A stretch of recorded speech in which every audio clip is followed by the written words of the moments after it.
Okay. Thanks for coming together to talk today with us and with each other about attendance and engagement. We know that student level attendance data are critically important to understanding the challenges students are facing and directing resources where needs are greatest. For today's session, we will focus on evidence-based strategies for supporting and improving attendance and engagement. During the first half of the session, we will explore ways to measure attendance and engagement in a variety of learning settings. Begin to the framework of a multi-tiered system of support that moves schools towards a positive school climate and strong relationships with students and families, as well as share promising practices from schools across Pennsylvania. Following our large group discussion, we will break into smaller groups to provide you with opportunities to network with colleagues, share ideas, and collectively problem solve current problems of practice in your education community. As we engage in the first half of this session, we encourage you to take notes on how the resources and strategies we highlight might help you further your efforts to establish a positive, proactive system to improve attendance and engagement in your local education community. Attendance is a leading indicator of equity. There is a positive and statistically significant relationship between regular attendance and various educational and life outcomes. We know that attendance in early grades is associated with reading on level by grade 3. Attendance in the middle grades is associated with course performance and readiness for 9th grade. And attendance in high school is related to timely graduation, as well as a variety of outcomes in adulthood. In fact, by 9th grade, students' chances of graduating from high school drop by 20 percentage points for every week of school they miss. So why is attendance so important to student outcomes? When students regularly attend school, they have access to academic and other support programs and services that are important for cognitive, physical, social, and emotional development and wellness. If educators can't proactively, reliably, and easily identify students in need of support, there is a substantial risk of struggling students falling further behind. Traditionally, the mere act of showing up for school meant a student was considered present and therefore assumed to be engaged in learning activities. The current health, economic, and social crises create a need for school entities to enhance local data practices to expand the focus of attendance beyond physical presence and include metrics regarding students' access to resources required for assigned learning activities and meaningful engagement in those assigned learning activities. By expanding the definition of attendance in this manner, schools will be better positioned to identify which students are experiencing barriers resulting in lost opportunities to learn. There's little research on best approaches for measuring attendance in virtual environments. Attendance work developed a framework that can be used to enhance data collection systems and ensure educators have access to actionable data that can inform efforts to ensure every student is present, engaged, and supported every day, regardless of the instructional delivery model.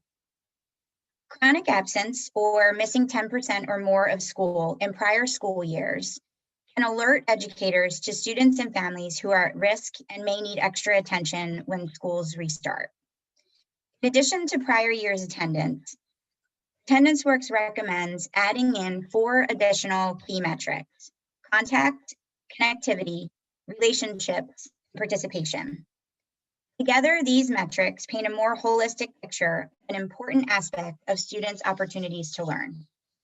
Knowing where students are in terms of each of these factors will provide school entities with information and direct resources in a manner that is tailored to individual student needs.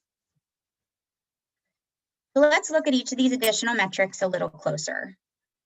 Contact measures which students schools have working contact and backup information. Connectivity and access measures students, families, and staff access to technology, including hardware, software, internet access, as well as other materials and skills required to support learning at home. Relationships are important because research shows that strong reciprocal relationships with caring adults and educators are key to keeping students and families involved in school and learning. Finally, participation measures the extent to which students show up and complete learning activities across different modes of instruction. In the table that you see here in the fourth column, you can see some examples of metrics that attendance work suggests can help you operationally define each of these additional metrics. This information is also available in a playbook that Future Ed and Attendance Works created.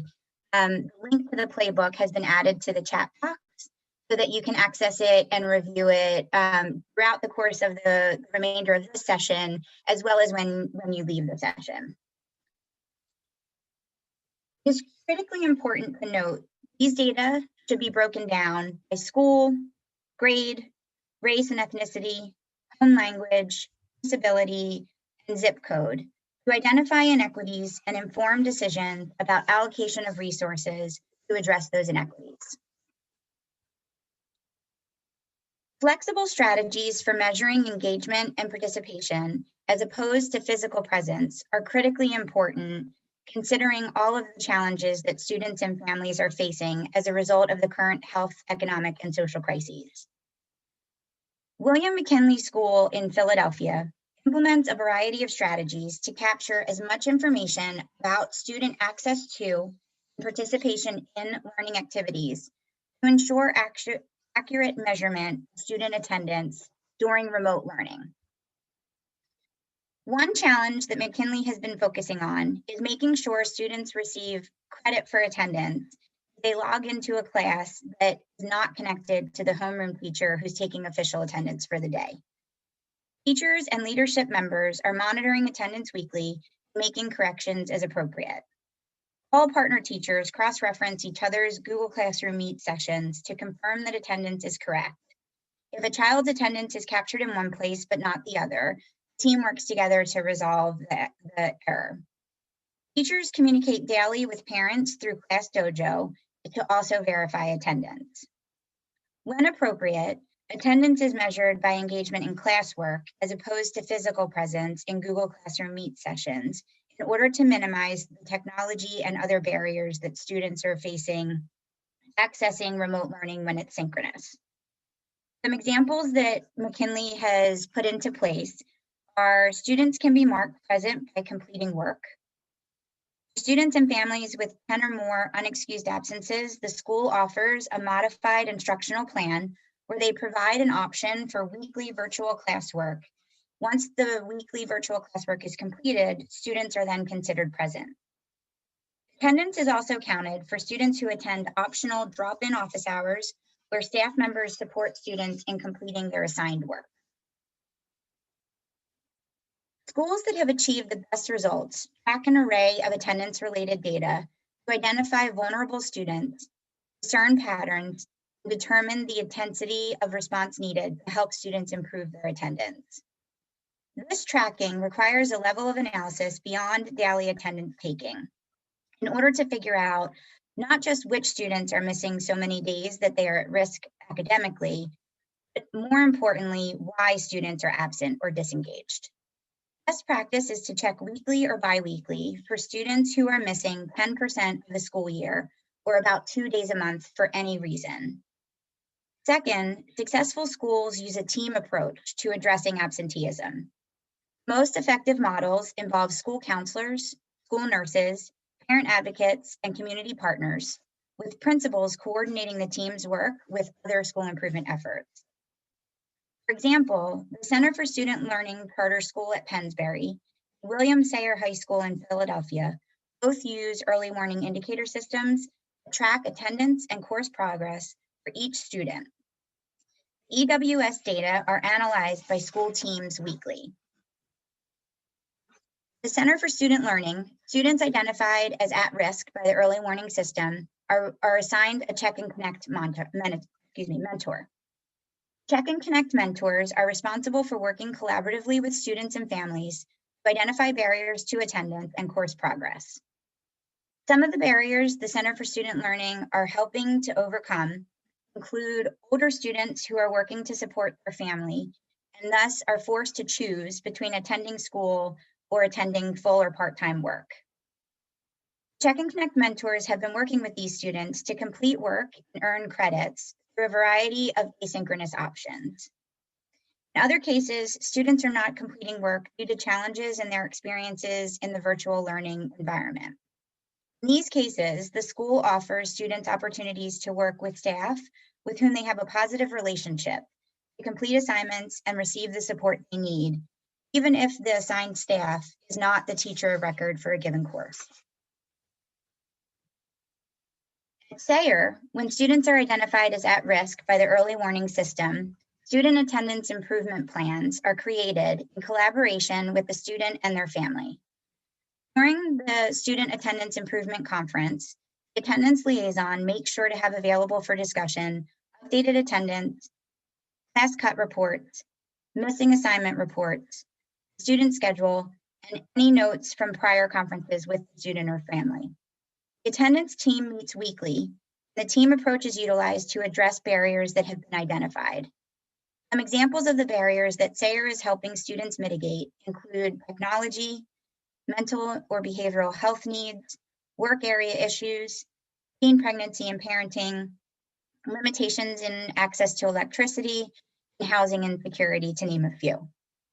Sayer leverages a combination of partnerships within and outside of the school building and assigns those teams to support and address the barriers with students and families. As schools and communities devise strategies to address chronic absence and habitual truancy, it is imperative that they draw from evidence-based strategies. Schools can use the additional resources and FAQs from PDE's Safe Schools website to address, manage, and resolve chronic absenteeism and habitual truancy concerns. Additionally, PDE and the Chester County Intermediate Unit are working together to provide timely access to information about evidence-based strategies focused on a variety of outcome areas. Pennsylvania Evidence Resource Center includes strategies, interventions, and activities that meet ESSA's evidence provisions and are focused on outcomes that are incorporated into Pennsylvania's accountability system. ERC also provides opportunities for users to save, share, and review strategies of interest and relevant implementation experiences with other PA educators, as well as professional learning materials, including definitions, videos, and links to resources from leading authors and organizations and best practices.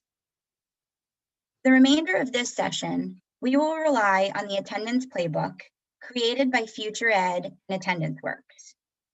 This playbook presents more than 24 effective and readily scalable approaches to reducing chronic absence and truancy. For each strategy, also includes some potential adaptations or modifications that may need to be made in order to comply with COVID mitigation efforts.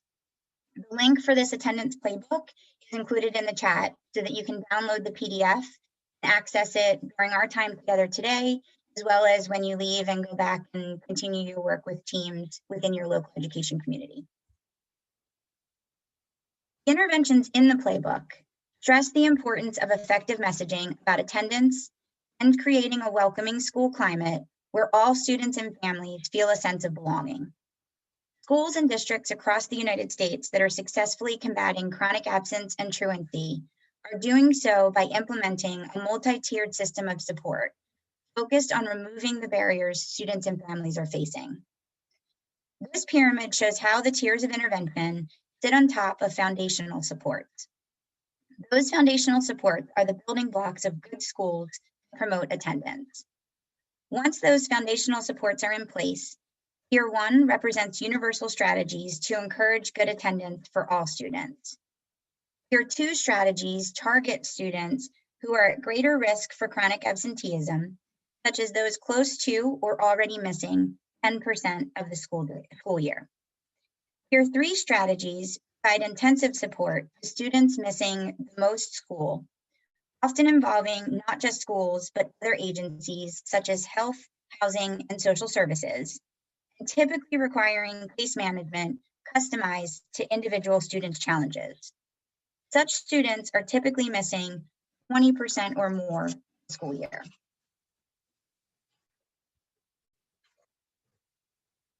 Best strategies for reducing chronic absenteeism are steps that improve the educational experience of all students.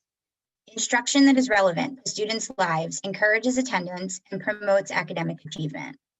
A welcoming school climate can bring more students to school on a regular basis, and it can mitigate trauma in many students' lives. Stronger bonds between students and teachers are associated with good attendance, as well as social and emotional wellness and resilience.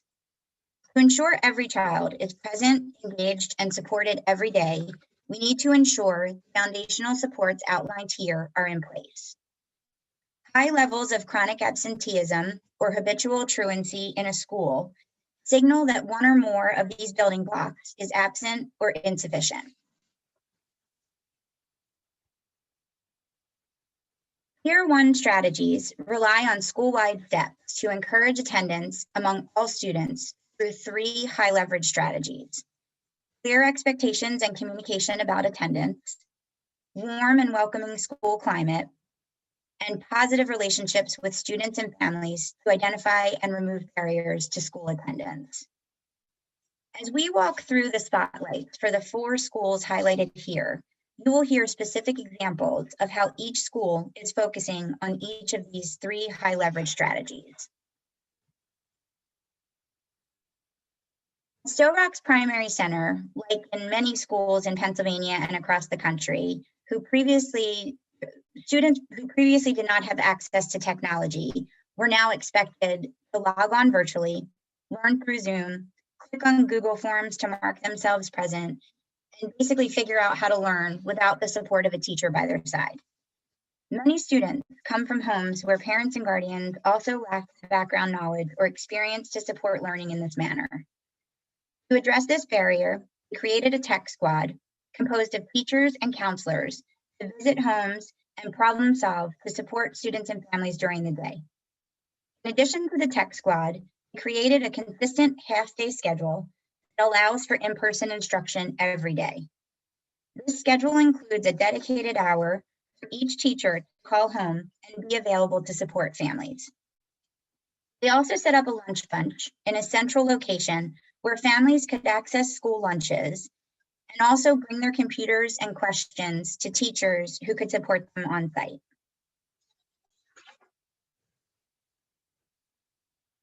At Pittsburgh King K-8, they partnered with various organizations to incentivize attendance at school.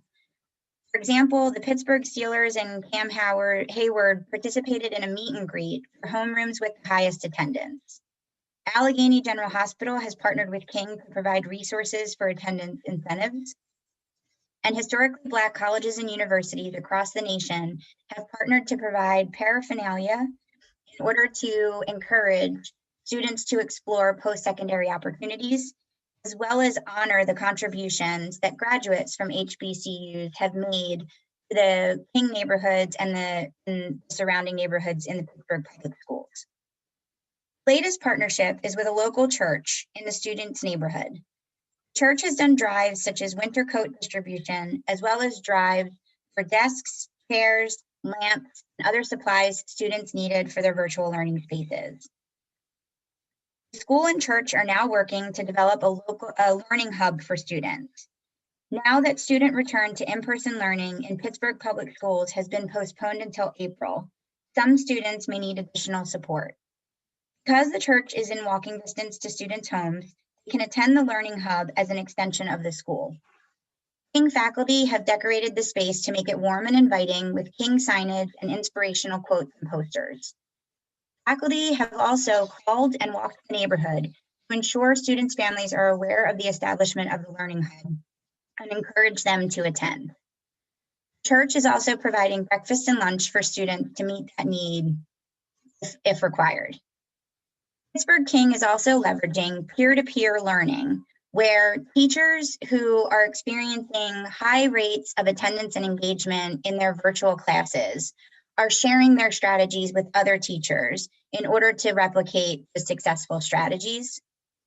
They're also working in professional learning communities that focus on equity and behavior and how the equitable and positive behavioral management strategies can influence students' attendance and engagement.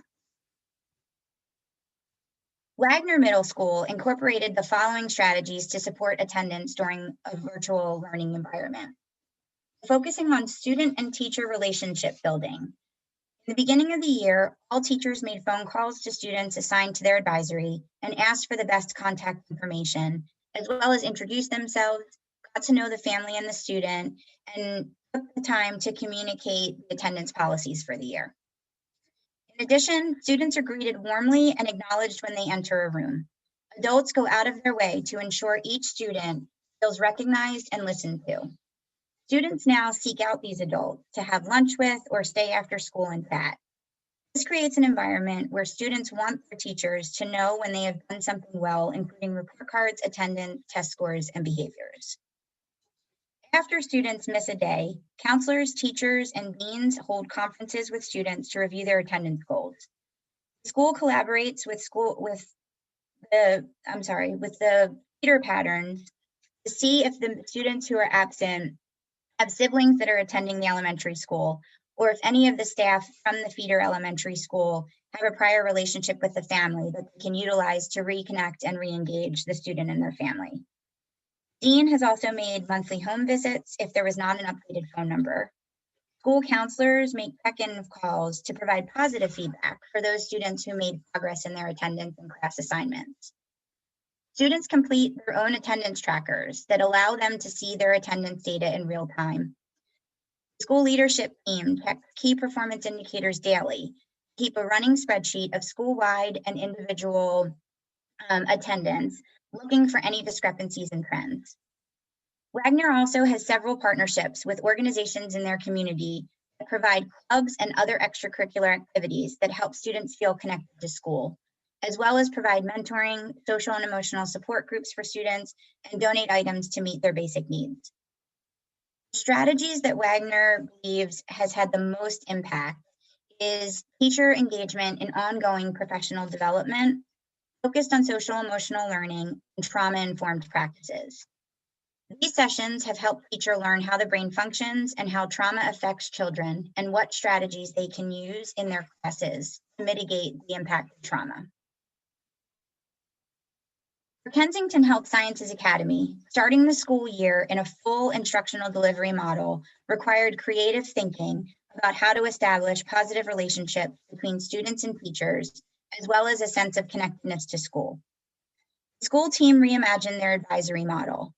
Every adult on staff at Kensington Health Sciences Academy is assigned approximately 15 students for whom they are responsible for ensuring are safe, healthy, engaged, and thriving. In addition to the traditional advisory model, where advisors facilitate a morning meeting with their assigned advisees, Kensington Health Sciences Academy added a second advisory opportunity at the end of the school day. During this afternoon advisory period, advisors hold one-on-one meetings with each advisee to check in about attendance and engagement, their grades, and generally get to know each other. The principal has identified this as one of the most important decisions they made this school year. Other tier-wide strategies include monthly attendance challenges, some of which are virtual, some of which are in person, following all of the necessary public health guidelines, as well as outdoor and virtual school connectedness events that are open to any student, regardless of whether they won the attendance challenge for a given month. Some of those general school connectedness events include a turkey giveaway, a student staff dance-off, snowball stroll. When passing out report cards, they also do clothing and food giveaways. And their motto is that the doors are always open, even if the school is closed. Student survey data suggests that these outdoor events are really appreciated and encouraged to continue even once school returns to in-person learning. An example of tier 2 strategies are activities that target students at greater risk of chronic absenteeism and those who are close to or already missing 10% of the school year. John Harris High School attendance team developed a strategy to improve attendance among ninth grade English learners. The school facilitates individual meetings with students, their guardians, and their team of teachers. During the meetings, the team focuses on getting to know the student and their family better, discusses challenges the student and family are facing, and identifies ways the school can better support student attendance and engagement. The ninth grade team paired families with mentors who speak the same home language.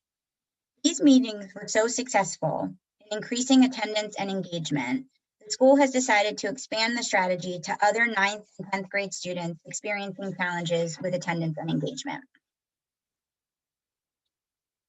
Tier 3 strategies focus on the most vulnerable students, often involving not just schools, but other agencies dealing with health, housing, and social services, and typically requiring case management customized to individual student challenges.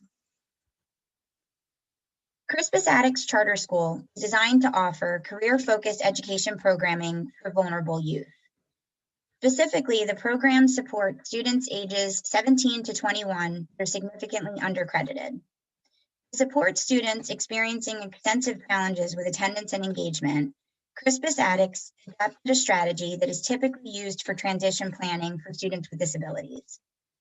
Person-centered planning is an ongoing problem-solving process used to assist students with creating and implementing a plan for the future.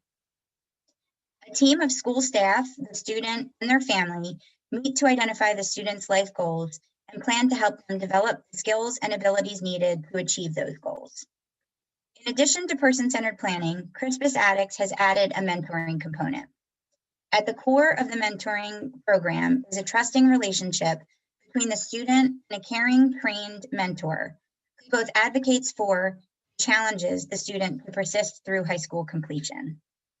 Students are referred to mentoring when they show warning signs of disengaging from school, such as poor attendance, behavior issues, and/or low grades.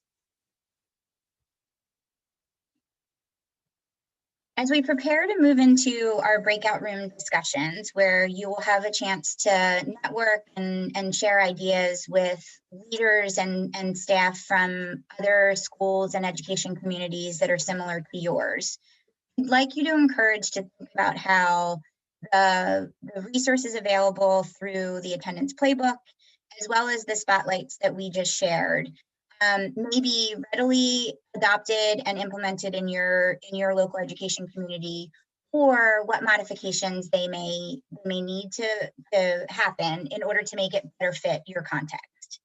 But we hope that this first part of the session really planted some seeds and some ideas. And now as we go into the breakout rooms, you can dig into some of the specific forms of practice you're experiencing in your local community